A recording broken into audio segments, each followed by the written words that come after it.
दोस्तों, दिल्ली में एक कांड हुआ था जो निर्भया कांड के नाम से जाना जाता है। उसमें 4 लोगों ने एक मासूम सी नन्ही सी जान के साथ में बहुत ही ज़्यादा बर्बरता की थी और वहाँ पर जो सरकार ने कानून बनाया था वो बहुत ही सख्त कानून बनाया था और उन 4 लोगों को फांसी दे दी गई थी। लेकिन आज एक और बहुत बड़ा कांड हो गया, उसके बीच में बहुत सारे कांड हो गए। कानून तो सख्त बन गया, लेकिन उस कानून के बाद कितने लोगों को फांसी मिली, कितने लोगों के अंदर भय बैठा कि हम लोग अगर ऐसा करेंगे तो हम लोगों को फांसी मिल जाएगी। दोस्तों, अगर आप भी इस कलकत्ता कांड के बारे में जानना चाहते हैं तो वीडियो के साथ अंत तक जरूर बने रहिए। दोस्तों, पहले एक नाम उसमें उजागर होकर आता है, उसके बाद उसमें कितने सारे और नाम हैं, कितने लोगों ने इस लेडी डॉक्टर के साथ बर्बरता की। दोस्तों, पूरी कहानी जानने के लिए वीडियो को लास्ट तक ज़रूर देखें, ज़रा सा भी इस वीडियो को स्किप ना करें। दोस्तों, जानते हैं पूरा मामला क्या था। नमस्कार, जय हिंद। आप देख रहे हैं APH न्यूज़ राहुल रावत के साथ। तो दोस्तों, आज की जो हकीकत की घटना आप लोगों को बताने जा रहा हूं, ये हकीकत की घटना 8 अगस्त की है। कोलकाता में एक मेडिकल कॉलेज है, उसके अंदर एक 31 साल की लेडी डॉक्टर होती है। दोस्तों, 8 अगस्त को जो नीरज चोपड़ा हैं, उनके गोल्ड के लिए पूरा देश दुआ कर रहा था कि गोल्ड आएगा, और उस सब के लिए यहाँ पर ये लेडी डॉक्टर भी दुआ करती है। और जो इनका एक हॉल होता है, उस हॉल के अंदर काफ़ी सारे लोग होते हैं, वहाँ पर ये चली जाती है और वहाँ पर ये टीवी पर भी कुछ ऐसे ही देख रही थी कि यहाँ पर आज नीरज चोपड़ा के लिए सभी पूरा देश दुआ कर रहा है, तो वो भी दुआ करके जाती। 36 घंटे की इसने लगातार अपनी ड्यूटी की थी। वहीं पर इसका किसी एक और लेडीज़ के साथ में थोड़ा सा झगड़ा होता है और झगड़े के बाद ये जाकर उस जो हॉल है उसमें सो जाती है। और उसके बाद रात को 2 बजे यहाँ पर कई सारे लोग आते हैं, जिसमें 3 और डॉक्टर शामिल होने की संभावना जताई जाती है, एक लेडी डॉक्टर की संभावना जताई जाती है। दोस्तों, उसके बाद इसके साथ में होता इतना भयानक कांड है, इसकी बहुत सारी हड्डियों को तोड़ दिया जाता है। इसका जो यहाँ पर बोन्स होती है, ये गले की जिसे कॉलर बोन्स बोलते हैं, उसको भी तोड़ दिया जाता है। कितनी बर्बरता के साथ इसके साथ में घिनौना काम किया था। जो इसके मुंह पर चश्मा थी, वो चश्मा भी इसकी आंखों में अंदर घुस जाते हैं, कांच उसके अंदर मिलते हैं। दोस्तों, इसके प्राइवेट पार्ट से लहू बह रहा होता है, तो बहुत ही सारे लोगों का सीमेंस उस प्राइवेट पार्ट के अंदर प्राप्त होता है। जब दोस्तों यहाँ पर पोस्टमार्टम की रिपोर्ट आती है तो पता चलता है कि इसके साथ एक नहीं बहुत सारे लोगों ने मिलकर गैंग रेप किया है। उसके साथ इसे बहुत ही बर्बरता के बाद मारा गया है। दोस्तों, बहुत ही भयानक कांड हुआ है। जिसने भी इस कांड को सुना, बस वो एक बार सोचकर दंग रह जाता है। लेकिन अभी भी आरोपी क्यों बचे हुए हैं, एक ही नाम क्यों यहाँ पर उजागर हुआ है, संजय राय नाम का एक व्यक्ति जिसका नाम यहाँ पर उजागर हुआ है, बाकी नाम क्यों छुपे हुए हैं? क्यों यहाँ पर जो कलकत्ता सरकार है, क्यों इस मामले को दबाना चाहती है, क्यों नहीं इस मामले को उजागर करती, क्यों नहीं ऐसे लोगों को फांसी दी जाती?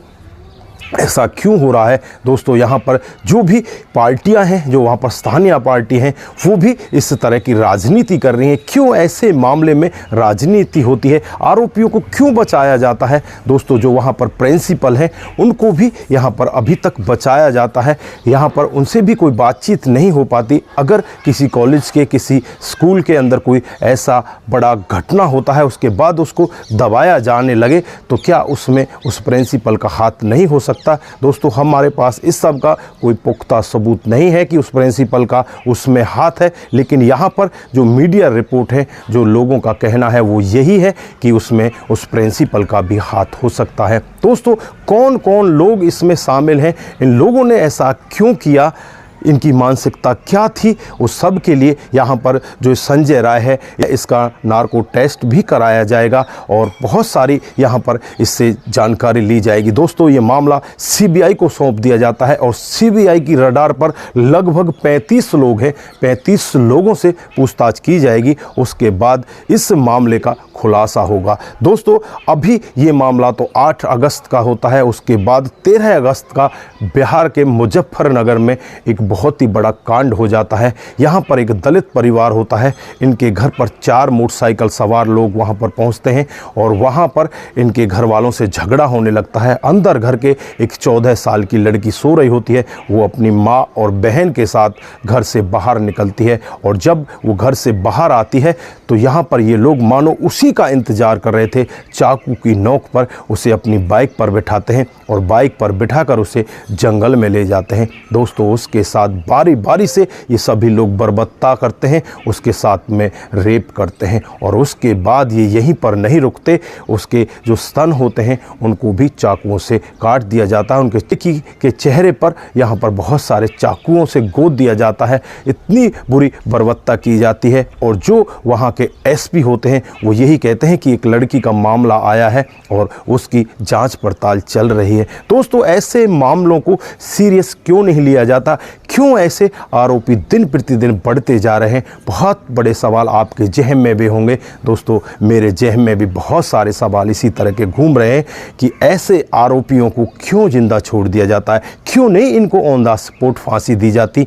दोस्तों, ऐसे लोगों को अगर जिंदा छोड़ दिया गया, उनको जेल के अंदर बंद करके जेल में वो रोड तोड़ते रहे तो आगे और भी क्राइम बढ़ता चला जाएगा। दोस्तों, यहाँ पर बहुत ही ज़्यादा सख्त कानून बनाने की आवश्यकता है।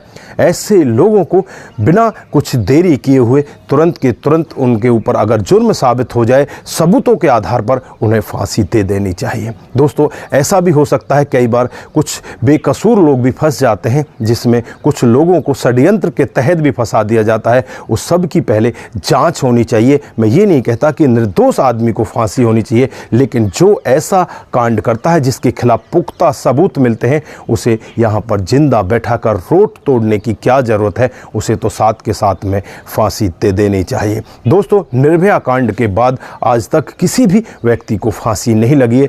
हालांकि कानून दावा करता है कि हमारे सख्त कानून हैं, हमारी सरकारें भी दावा करती हैं कि यहाँ पर हमने बहुत सारे सख्त कानून बना दिए, लेकिन वो सख्त कानून दिखाई कहाँ देते हैं। तो जब भी ऐसे अपराध होते हैं तो 10-20 दिन के लिए तो ये मामला उछल जाता है, सारे मीडियाकर्मी इसी पर लग जाते हैं, लेकिन उसके बाद इन लोगों को फांसी क्यों नहीं दी जाती? क्यों इनको बचाया जाता है? कोई तो राजनीतिक दबाव से बच जाता है, कोई किसी तरह से बच जाता है, बस वो जेल के अंदर पड़े रहते हैं। अगर कोई ऐसा काम करे तो उसको साथ के साथ में ही सज़ा होनी चाहिए। दोस्तों, कानून इतना सख्त बनना चाहिए जिससे कि आगे दोबारा कोई ऐसा काम करने की सोच भी ना सके। अगर ऐसा काम करने की सोचे तो उसे डर होना चाहिए कि तुझे फांसी ही मिलेगी और इसके अलावा कोई भी तेरे लिए बचाव नहीं है। दोस्तों, यहाँ पर आप लोग क्या कहना चाहते हैं?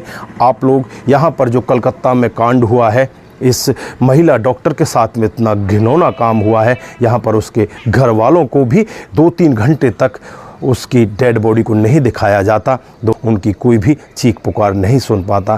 दोस्तों, यहाँ पर आप लोग क्या चाहते हैं? क्या यहाँ पर इस कांड के आरोपियों को फांसी होनी चाहिए या नहीं होनी चाहिए? आपकी जो भी राय है एक बार कमेंट बॉक्स में ज़रूर दीजिएगा। दोस्तों, हमारा मानना तो यही है, आरोपी चाहे कोई भी हो, किसी भी पार्टी से अगर वो संबंध रखता है तो पार्टी वाले को भी यहाँ पर आगे बढ़कर यही कदम उठाना चाहिए कि ये हमारे पार्टी का नहीं, ये तो बहुत बड़ा दुष्कर्मी है, इसने तो बहुत गलत काम किया है। उसे सबको मिलकर यही आवाज़ उठानी चाहिए कि ऐसे दरिंदों को फांसी होनी चाहिए।